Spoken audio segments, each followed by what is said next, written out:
सुधे श्रोताओं, संप्रति हम सब ऋग्वेद के प्रथम मंडल के 72वें सूक्त के छठे मंत्र की व्याख्या में प्रवेश करने जा रहे हैं। यह मंत्र त्रिष्टुप नामक छंद में निबद्ध है। मंत्र दृष्टा ऋषि हैं पराशर शाक्त और देवता हैं अग्नि। शीर्षक है अग्नि को आहुति देकर याजक उन्हें प्रसन्न करें और धन धान्य गोधन आदि देकर अग्निदेव याजकों को मनुष्यों को सुखी संपन्न करें। अब एक संबंधित मंत्र का प्रथम पाठ हो जाए। ओम त्रिः सप्त यद गुह्यानि ते इत पदाविदन् निहिता यज्ञासः तेभिः रक्षन्ते अमृतं सजोषाः पशूंश्च अस्थात्रींश्च रथं च पाहि। शब्दार्थ से परिचय प्राप्त करें। यज्ञासः, हे यज्ञ करने वाले उपासकों, यजमानों, तुम लोग त्रिः सप्त माने 3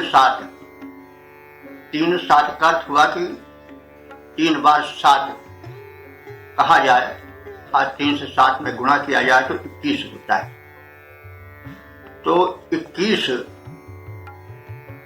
जो शुभ यज्ञ हैं मुख्य, उनके द्वारा और जो गुह्य हैं उन गूढ़ रहस्य से युक्त यज्ञों द्वारा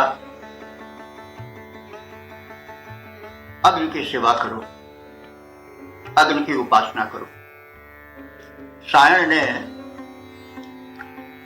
7 पाक यज्ञ बताए हैं, 7 हव्य यज्ञ बताए हैं और 7 सोम यज्ञ बताए हैं।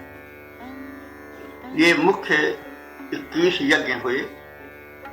इन 21 यज्ञों द्वारा जो उपासक यजमान हैं वो अग्नि देवता की सेवा करें। तो अग्नि की सेवा करने का मतलब हुआ प्रार्थना करें और कर्म रूप में आहुति डाल करके वातावरण को शोधित करें और दिव्य शक्तियों को जो जल पवन पर्जन्य आदि के रूप में व्याप्त हैं उनको पुष्ट करें। और यही उनकी सेवा हुई, क्योंकि अग्निदेव जो हैं वो सबके पालक हैं, संरक्षक हैं। तो जब वो देखते हैं कि जो उनके पाल्य हैं मनुष्य हैं वे जब सुखी होंगे तो वही देख करके उनको भी सुख होगा। शिष्य की योग्यता देख करके गुरु प्रसन्न होता है, पुत्र की महत्ता देख करके पिता प्रसन्न होता है। वैसे देव जब शुभ कर्म करते हैं, देव माने विद्वान मनुष्य और देव माने होता है देवता। तो जब विद्वान मनुष्य अग्नि की परिचर्या करते हैं तो वे स्वार्थवश नहीं प्रसन्न होते हैं, बल्कि वे उनके उपासक मानव कल्याण के पथ को पकड़े हुए हैं, ये समझते थे। तो यह रहस्य हुआ, अर्थ का प्रकटीकरण हुआ। यज्ञासः, यज्ञ कर्म करने वाले विद्वद्गण यजमान, जब त्रिः सप्त 21 गुह्यानि माने गूढ़ रहस्य में यज्ञों का अनुष्ठान करते हैं तो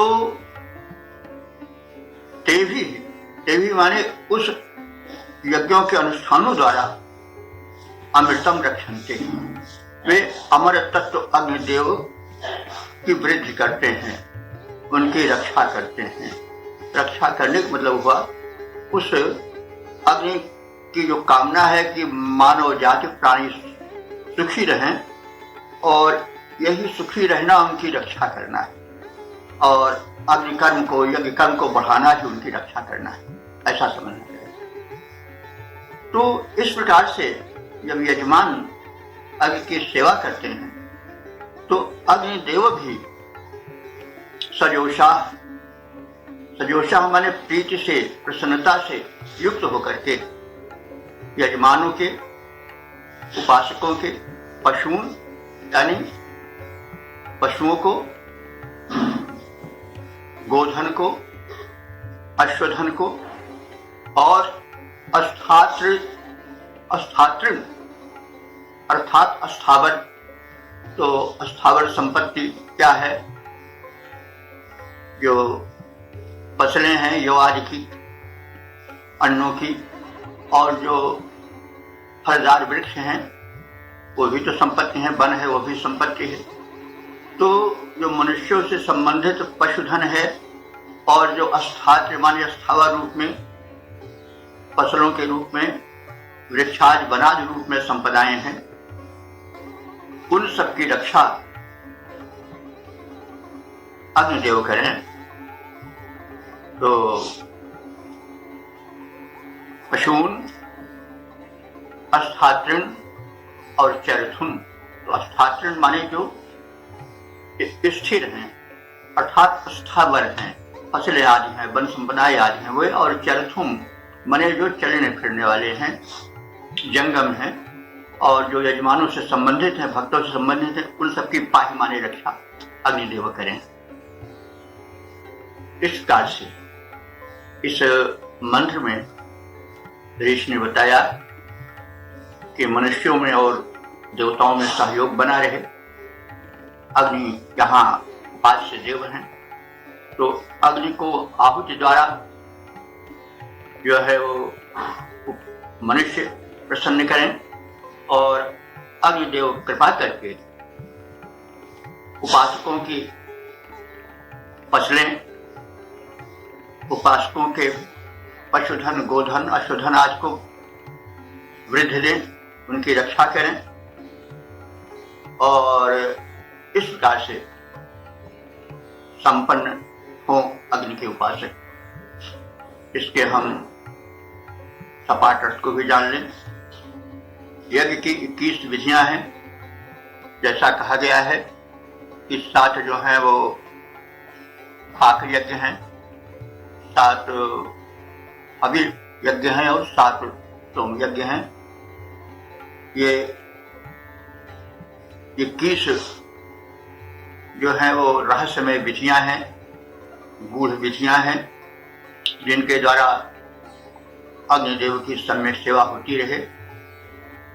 तो ये रहस्यमय 21 संख्यक यज्ञ की विधियों से, उपासना से अग्निदेव प्रसन्न हो, और उनके द्वारा जो उपासक हैं, यजमान हैं, वो रक्षा पाते रहें, और अग्नि प्रसन्न होकर के उनके गोधन, गजधन, बाजधन आदि जितने धन हैं वे सब रक्षित हों, और जो स्थावर माने उनकी फसलें हैं, वृक्ष, वन संपदाएं आदि हैं, वो भी रक्षित हों, और इस प्रकार से सर्वतः संरक्षण अग्नि देवता देते रहे। तो अब इसके पद रूपांतरण को भी देख लें। यज्ञ की रहस्यमय विधियां 21 दिव्य, याजकों ने पूर्ण उनका रहस्य जाना है, जानकर उनको भली प्रकार अग्निदेव विधिवत तेरी अर्चना का व्रत उठाना है। करते तुम्हारी अर्चना में उनका प्रयोग, जितना भी पूजन रहस्य पहचाना है। यजमानों पर हो प्रसन्न देव दीप्यमान, भली भांति उनकी सुरक्षा को चलाना है, धनी भांति उनकी सुरक्षा को निभाना है। ओम वेद प्रेमियों, सुधी श्रोताओं, संप्रति हम सब ऋग्वेद के प्रथम मंडल के प्रथम मंडल के 72वें सूक्त के 7वें मंत्र की व्याख्या में प्रवेश करने जा रहे हैं। यह मंत्र त्रिष्टुप नामक छंद में निबद्ध है। मंत्र दृष्टा ऋषि हैं पराशर शाक्ति, और जो देवता हैं वे अग्निदेव हैं। जो शीर्षक है मंत्र का वो होगा, अग्निदेव उपासकों को धन धान्य से संपन्न करें और वे अग्निदेव उपासकों द्वारा अर्पित हव्य द्रव्य को देवताओं तक पहुंचाते हैं ताकि वे पोषण प्राप्त कर सकें, मनुष्य का अधिकाधिक कल्याण कर सके। तो अब इस आशय को समेटते हुए मंत्र का प्रथम पाठ हो जाए। ओम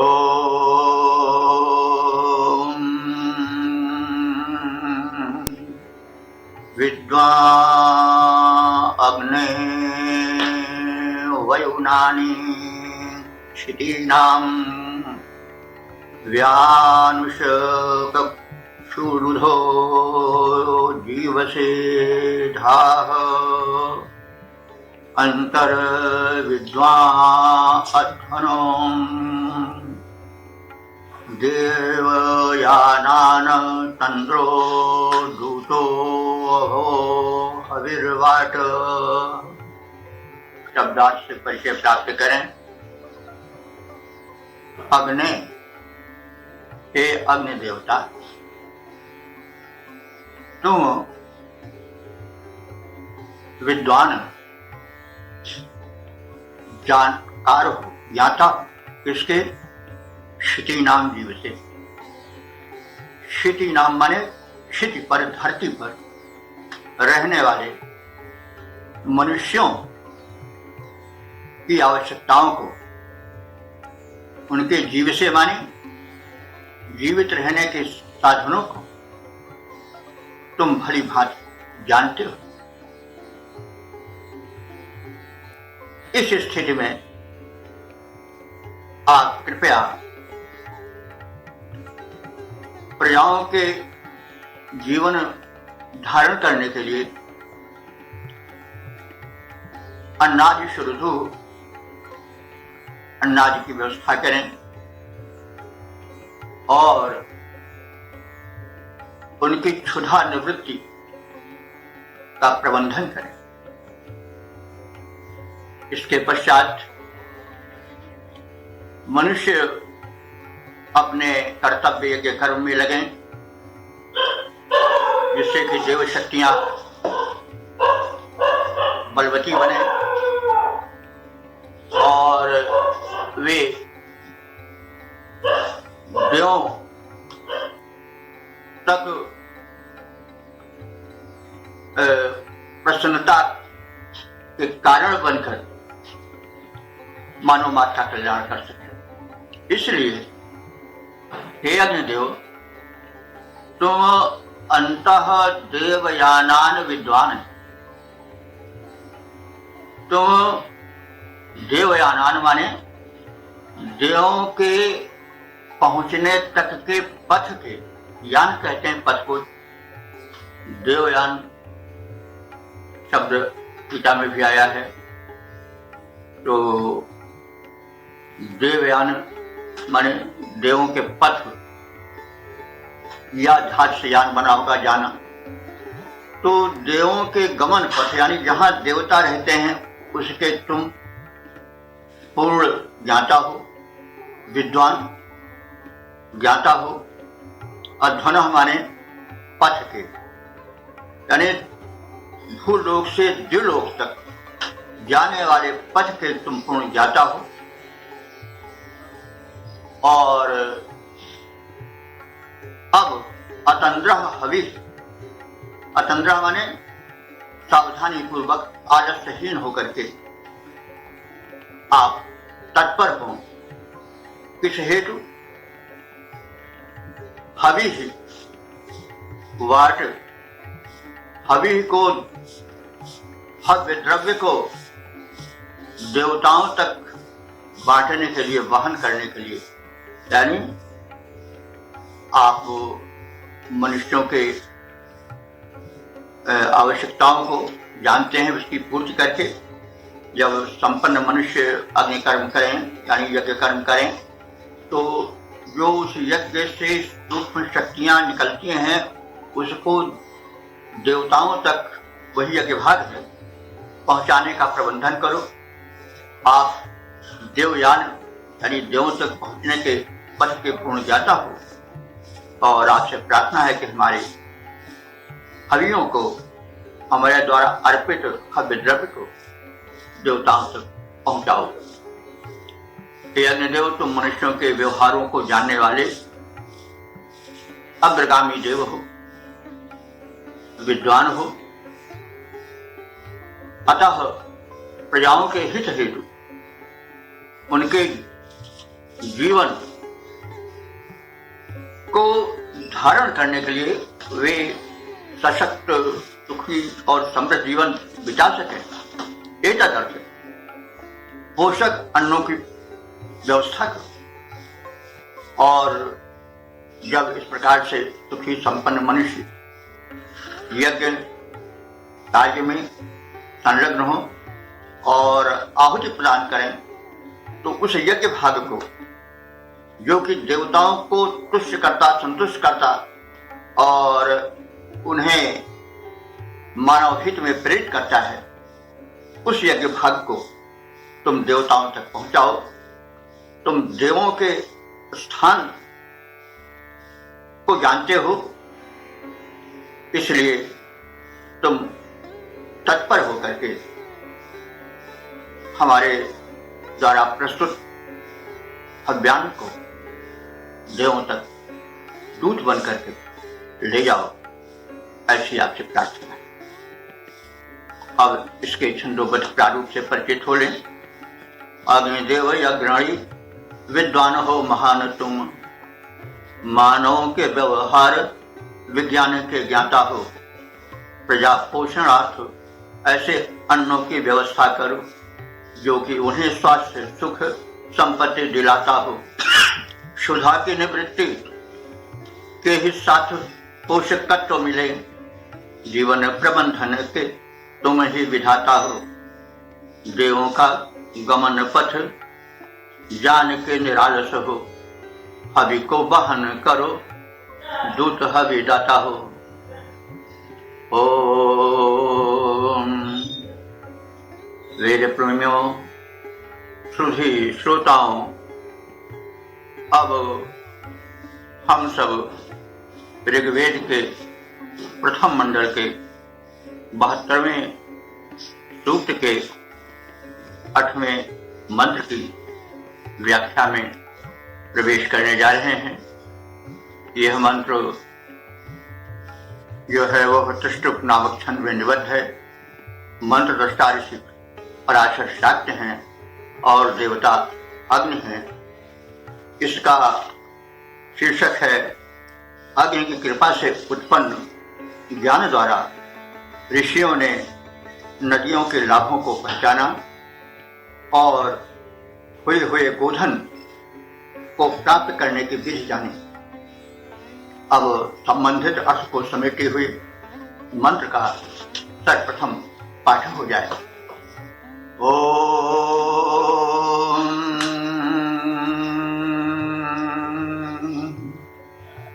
स्वाध्यो दिव आसक्त यहवीरायो दुरो विरतज्ञा अजाननम् इदद्गव्य सर्वाद्रः मूर्वं येनानु कं मानुषी भोजते विट। शब्दार्थ से परिचय प्राप्त करें। स्वाध्याय, स्वाध्याय माने शुभ कर्म। सप्त यह भी कहते हैं 7 नदियां। तो 7 नदियां 5 सिंध पंजाब की, सिंधु, झेलम, चिनाब, वितस्ता, सरस्वती आदि, और 2 इधर उत्तर भारत में प्रवाहित होने वाली गंगा और यमुना। ये 7 नदियां हैं। इन 7 नदियों के किनारे ध्यान, धारणा, समाधि आदि द्वारा ऋषियों ने विविध ज्ञान प्राप्त किया। यह बात बताई जा रही कि ऋतज्ञा माने सत्य को जानने वाले, तपोबल से सत्य के रहस्य को जानने वाले। रायः दुरः, रायः कहते हैं संपत्ति को, और दुरः माने द्वार। संपत्ति के द्वार रूप साधना और कल्याण का ज्ञान प्राप्त किया। मतलब हे अग्निदेव, तुम्हारी कृपा रही और साधक तपोबल से युक्त ऋषियों मुनियों ने 7 महान नदियों के तट पर बैठ करके ध्यान, धारणा, समाधि आदि द्वारा मानव कल्याण के पथ के रहस्य को जाना। और संपत्ति का द्वार कहां पर खुलता है, कैसे समृद्धि मिल सकती है, आध्यात्मिक और भौतिक लाभ कैसे मिल सकता है, इस रहस्य को तुम्हारी कृपा से प्राप्त किया। और यही नहीं, आगे गव्यम, गव्य कहते हैं जो गायों के द्वारा खाद्यान्न प्राप्त किया जाए। तो जैसे दुग्ध, दही, घृत आदि गव्य है। तो ये गव्य भी अन्न है। अन्न का प्रायः संकुचित अर्थ लोग लेते हैं। अन्न के अंतर्गत कुछ अन्न जैसे गेहूं, चना, चावल आदि को लेते हैं, लेकिन अन्न का व्यापक अर्थ होता है अद्यते इति अन्न, जो कुछ भक्षण किया जाए, खाया जाए, वो सब अन्न। तो पान वाला भी अन्न ही है, क्योंकि वो भी क्षुधा निवारण करता है। तो एक और तो ऋषि बता रहा है कि हे अग्निदेव, आपकी कृपा से 7 महान नदियों के तट पर बैठकर ध्यान, धारणा, समाधि द्वारा ऋषियों ने आध्यात्मिक ज्ञान प्राप्त किया और तमाम मानव के कल्याण और समृद्धि पाने के पथ स्वरूप ज्ञान का प्राप्त किया, ज्ञान की प्राप्ति की। और दूसरी ओर गव्य यानी गायों से मिलने वाला दुग्धादि, दधि, घृत आदि को भी प्राप्त किया। वे क्या है, उर्वम यहाँ बताया गया है। पूर्व शब्द जो है वो थोड़ा रहस्यमय है और बड़ा अप्रचलित है, इसलिए थोड़ा इसके विषय में जान ले। पूर्व कहते हैं क्षुधा निवृत्त करने वाले को, क्षुधाम हिनस्ति यानी नश्यति इति पूर्व। तो जो भूख यानी क्षुधा की पीड़ा को नष्ट कर दे वह, यह इसका विशेषण है, इसका गव्य का। तो तुमने एक और तो अन्न की उपज कैसे हो, समृद्धि अन्न के माध्यम से कैसे हो, इसका ज्ञान दिया ज्ञानियों को। और दूसरी ओर तुमने गव्य यानी दुग्ध, दधि, घृत आदि जो कि क्षुधा निवारक है, उसको भी प्राप्त होने का साधन किया। और इसके लिए तुमने वो ज्ञान दिया ऋषियों को जिससे वो अपहृत गायों को प्राप्त कर सके। जैसा पहले कई बार कहा जा चुका है कि उस समय सबसे बड़ा धन गोधन था और गायों की बड़ी चोरी होती थी। फणी नाम के एक व्यापारी वृंद थे, आर्यों से थोड़ा हट कर वो थे। वे गायों की बड़ी चोरी क्या करते थे और जा करके गायों को गुफा में छिपा दिया। उस समय शर्मा नाम की एक कुटिया थी। शर्मा दंती सा से सा लिखा जाता है और रापुरा शर्मा, शर्मा देव की कुटिया को कहते हैं। देखिए ये शब्द पर बड़ा ध्यान देना चाहिए। शर्मा अगर बड़ा सा कहेंगे, तालवी कहेंगे तो शर्मा तो ब्राह्मणों की बात है, लेकिन शर्मा अगर कहेंगे, शर्मा माने होता है कुटिया। कुटिया देव कुटिया माने कुटिया जो है सीआईडी काम करती है। तो ऋषियों ने हे अग्निदेव तुम्हारी कृपा से शर्मा में जो शक्ति निहित थी उसको उन्होंने पहचाना और उसके माध्यम से जो अपहृत गायें थी उनको वे खोज कर लाए और उसके माध्यम से गव्य प्राप्त किए और गव्य से क्षुधा हरण का जो मार्ग था वो प्रशस्त हुआ। तो अन्न धन और गोधन दोनों से संपन्न होने का मार्ग हे जो तुमने मनुष्यों को बताया, ज्ञानी ऋषियों को तुमने दिव्य दृष्टि दी। ये न मानुषी विख कम भोजते, ये न माने जिसके द्वारा मानुषी माने मनुष्य रूप में जो प्रजाएं हैं वो भोजते यानी सुख से भोजन कर पा रहे हैं और सुख से खा पी करके समृद्ध हो पा रहे हैं। यह सब तुम्हारी कृपा है। अब भावार्थ को जरा एक बार और देख लें। ध्यान धारणादि शुभ कर्मों हेतु उपयोगी गंगा जी 7 बड़ी नदियां स्वर्गलोक से प्रवाहित हुई हैं। स्वर्गलोक से मतलब हिमालय को स्वर्गलोक भी कहा जाता है। हिमालय से ये सब नदियां प्रवाहित होकर के आती हैं। इनके तट पर साधनालीन सत्य को जानने वाले चिंतक ऋषियों ने ध्यान द्वारा संपत्ति के द्वार के खुलने की रीत जान ली, यानी कैसे मनुष्य भली बिल समृद्ध हो सकता है, संपन्न हो सकता है, सुखी हो सकता है।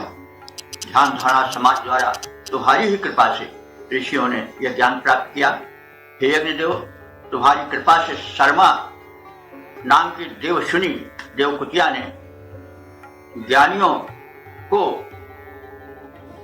यह प्रेरणा दी, उनका पथ प्रशस्त किया और उस पथ को पकड़ करके जो मनुष्य थे वे गए और गायें जहां चुराकर बंद कर दी गई थी उस गुफा को ढूंढ लिया और इस प्रकार से अपहृत गायों से प्राप्त होने वाला जो खाद्य पदार्थ था, पेय पदार्थ था, जो क्षुधाहारी था, जो घृत दुग्ध दधि आदि रूप में प्राप्त होने वाला था, उसको प्राप्त किया मनुष्यों ने और इस प्रकार से वे सुखद पोषण भी प्राप्त किए।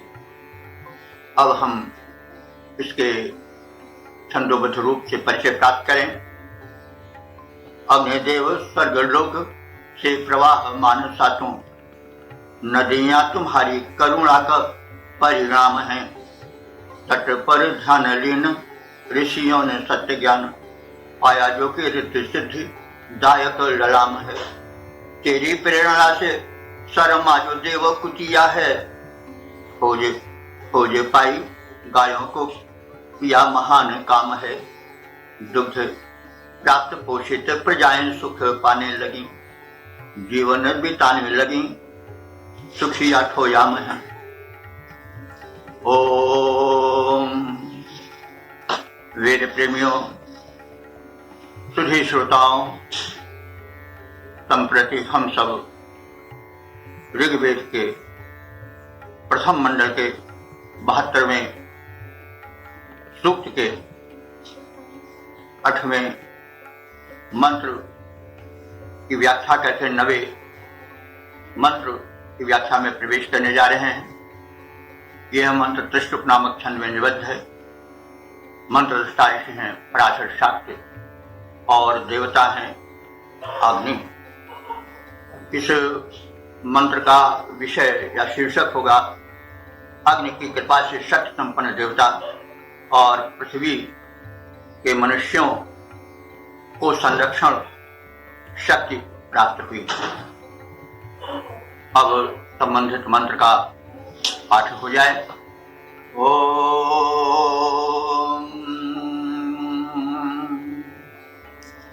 आये विश्वासपत्यानि तस्तु कृण्वानासो अमृतत्वाय गातुम् मना महद्भिः पृथ्वी वितस्थे माता पुत्रैरदितिर्धायते वेह। शब्दार्थ से परिचय प्राप्त करें। ये अमृतत्वाय, जो अमरत्व प्राप्ति के लिए, ये अमरत्वाय यानी जो अमरत्व पाने के लिए गातुम कृण्वानासा, गातुम माने गंतुम जाने के लिए, जो पथ, कृण्वासा माने करते हैं यानी तैयार करते हैं, पथ बनाते हैं। ये विशेषण है देवों का। ऐसे समस्त देवों को, जो कि विश्व माने समस्त देवों को स्वपत्यानि महद्भिः पुत्रैः, समस्त उत्तम कार्यों को करने वाले अपने महान पुत्रों, वीर पुत्रों के द्वारा यह अदिति की ओर संकेत किया जा रहा है। माता अदिति, माता अदिति। तो अदिति आप सब जानते हैं कि यह देवों की माता है, और आदित्य से ही आदित्य हुए हैं, जो 12 आदित्य हैं। तो देवों की माता ने तुम्हारी ही कृपा से अपने देवों को प्रेरित किया कि वे मानवों को सत पथ पर लाएं और उन्हें समृद्ध बनाएं। तो आदित्य पृथ्वी को भी कहा जाता है। आदित्य माने जो खंडित न। तो जो हमारे ऋषियों ने परिकल्पना प्रस्तुत की धरती की, वो अखंड कल्पना प्रस्तुत की। उन्होंने यह भाव जगाया, यह धरती अखंड है और अखंड रहे। मनुष्य उसमें देश जाति आदि, यह देश वो देश, वो देश, छोटे बड़े देश, हमारा देश सबसे बड़े, दूसरा देश को हम शोषण करें, आदि आदि रूप में जो पृथ्वी का खंडन हो रहा है, यह हम पृथ्वी को दुखी कर, माता को हम खंडित कर रहे हैं, बांट रहे हैं। माता बांटने वाली चीज नहीं है, उसे टुकड़े टुकड़े करके बांटा जाए। तो धरती जो है वो अदिति है, अखंडनीय है, और इसी आधार पर विश्व बंधुत्व की नींव खड़ी होती है, उसका विराट महल होता है।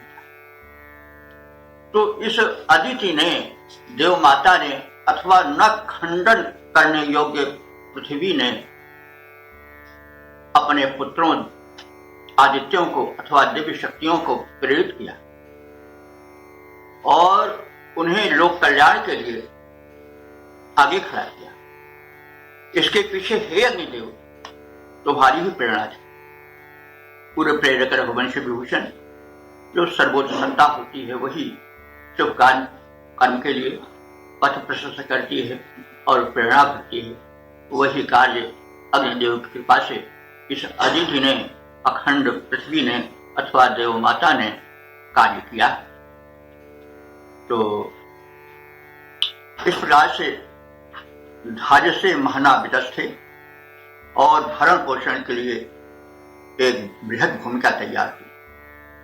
तो जो देवगण संपूर्ण श्रेष्ठ कर्मों का संपादन कर अमरत्व को प्राप्त कराने वाले हैं और मनुष्यों के लिए अमरत्व का पथ प्रशस्त करते हैं, ऐसे महान कर्म करने वाले अपने उन सभी पुत्रों देवताओं के साथ माता अदिति संपूर्ण पृथ्वी को धारण कर उनके पोषण का प्रबंधन करती है और मनुष्य को विस्तार देती है। हे अग्निदेव, तुम्हारी ही सब कृपा है कि तुम भक्षण हव्यान्न करते हो और उसकी सूक्ष्म शक्ति से समृद्ध होकर के मानव कल्याण में संलग्न हो जाते हो।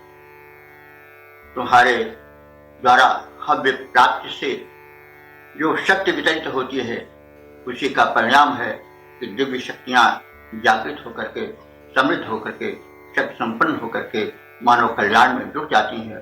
और अदिति जो कि स्वयं एक देवी है, वो भी एक दिव्य शक्ति है, पृथ्वी को भी देवता माना गया है, वो सब मानव के कल्याण में संलग्न होती हैं।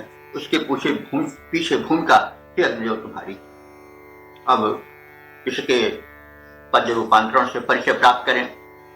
देव माता अदिति सी पृथ्वी अवस्थित है। देव माता अदिति सी पृथ्वी अवस्थित है। नर जो अमर कर्म करते दिखाते हैं। अनुष्ठान कर यज्ञ के महान कर्म लोग। अमरत्व प्राप्ति पथ सुगम बनाते हैं। भूमि बड़ी वत्सला खड़ी है निज क्रोध खोले। यज्ञ पोषणार्थ सुधी सुखद रचाते हैं। पाते मनोवांछित बिताते सुखी जीवन है। हव्यवाह अग्निदेव की प्रशस्ति गाते हैं। हव्यवाह अग्निदेव की प्रशस्ति गाते हैं। ओम वेद प्रेमियों, सुधी श्रोताओं, संप्रति हम सब ऋग्वेद के प्रथम मंडल के 72वें सूक्त के 10वें मंत्र की व्याख्या में प्रवेश करने जा रहे हैं। यह मंत्र त्रिशुप नाम के छंद में निबद्ध है। मंत्र दृष्टा ऋषि हैं पराशर, शाक्य और देवता हैं अग्नि। इस मंत्र का शीर्षक होगा शिष्य के विकास में अग्निदेव का चमत्कारिक योगदान। अब हम इस भाव को समेटे हुए मंत्र का सर्वप्रथम पाठ करें। ओम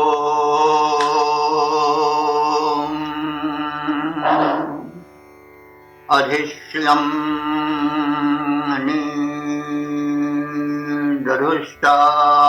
दधुष्टारुमस्मिन् दिवो यदक्षी अमृता अकृण्वन् अधक्षरन्ति सिन्धवो न शिष्टाः प्रणीचिरग्ने अरुषिरजानन्। शब्दार्थ से परिचित हो लें।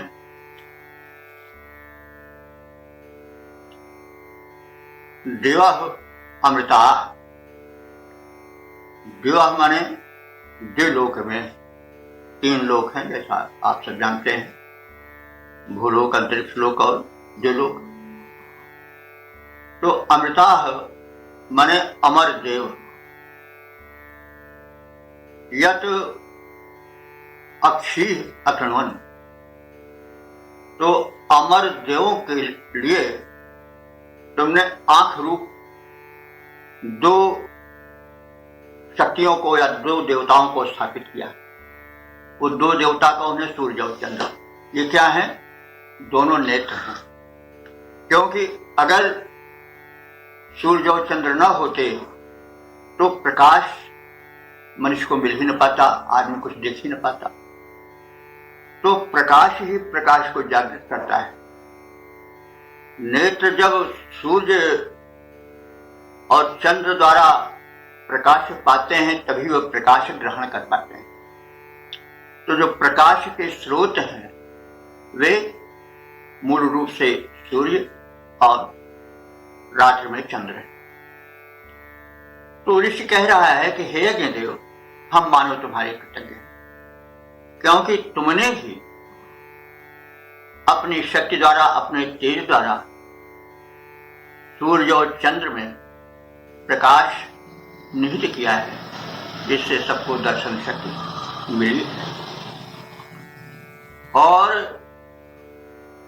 अधसृष्टा, तुमने जो नीचे भूमंडल पर प्रकाश की योजना है, दीपक आदि रूप में, विद्युत आदि रूप में, वो सभी तुम्हारी ही देन है। और सिंधवा माने नदियां, तो सेंदति सिंधु जो प्रवाहित होती रहे, सरकती रहे, वो नदी है। तो हर शब्द का कुछ अर्थ होता है।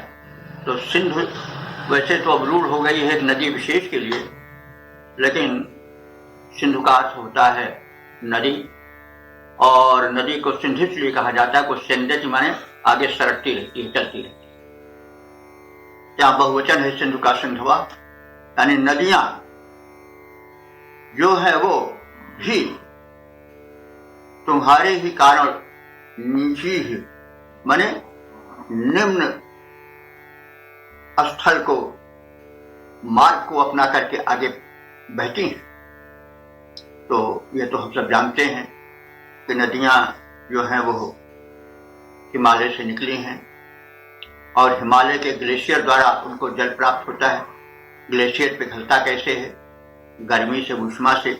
और ऊष्मा कहाँ से आती है? अग्नि से। तो इसलिए हे अग्निदेव, तुम्ही नदियों में जल को प्रवाहित करने के कारण हो, इसलिए हम तुम्हारे कृतज्ञ हैं। नदियों से हम सब जल सिंचन और तरह तरह के पोषण पाते हैं। तो हे अग्नि देव, प्रजाजन, हम ये सब जान रहे हैं कि हमारे तमाम कल्याण के साधन तुम्हारे द्वारा निर्मित हैं।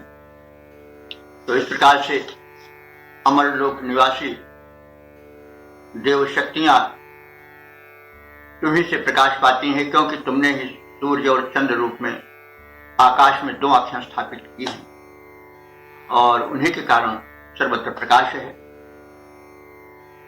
उसमें तेज धारण कराने वाले तुम ही हो। तुम तेज रूप में स्वयं पृथ्वी पर स्थित हो। जो अधोगामी नदियों में जल प्रवाहित होता है, उसके कारण भी हे अग्निदेव तुम ही हो। और तुम्हारी समुज्ज्वल समुन्नत शिखाएं सभी दिशाओं में फैली हैं और हम एतदर्थ तुम्हारे कृतज्ञ हैं। अग्नि देव ही पृथ्वी पर तरह तरह से जीवन देते हैं, ज्योति देते हैं। तो अब हम इसका जो है वो छंदोबद्ध रूप देख लें। अग्निदेव, तुमने ही रविचंद्र रूप 2 नयन बनाए। अग्निदेव, तुमने ही रविचंद्र रूप 2 नेत्र बनाए। दिव्य शक्ति को कोश, दिव्य शक्ति के कोश तुम्ही ने ही हम सब तक पहुंचाए। और सरिताओं में जल हुआ प्रवाहित। यह सब तेरे ही द्वारा, तेरे ही करुणा का है यह चमत्कार प्रभु सारा। इस प्रकार से हमने इस सूक्त के 10वें मंत्र का ज्ञान प्राप्त किया। यह इस सूक्त का समापन वाला मंत्र है। यह प्रथम मंडल का जो 72वां सूक्त है, इसमें 10 मंत्र हैं जो व्याख्यायित हुए हैं संप्रति। और अब तक व्याख्यायित कुल मंत्रों की संख्या 826 है। इस 72वें सूक्त के 10 मंत्रों में त्रिष्टुप छंद का प्रयोग है। ऋषि हैं पराशर, शाक्य और देवता हैं अग्नि। इन 10 मंत्रों में संक्षेप में क्या क्या भाव व्यक्त किए गए हैं, इससे भी हम परिचय प्राप्त करें। पहले मंत्र में वैभव के स्वामी अग्नि उपासकों को समृद्ध बनाएं। दूसरे मंत्र में है अग्निदेव की अनंत शक्तियां, अनंत महिमा हम सब जाने। तीसरे मंत्र में है 3 वर्षों तक निरंतर अग्नि कर्म और यज्ञ करने से विशिष्ट शक्ति आती है। चौथे मंत्र में कहा गया है अग्निगत ऊर्जा के ज्ञान से मनुष्य प्रगति कर सका है। पांचवें मंत्र का भाव है अग्नि की उपासना कभी समाप्त न हो, चलती रहे ताकि मानव कल्याण होता रहे।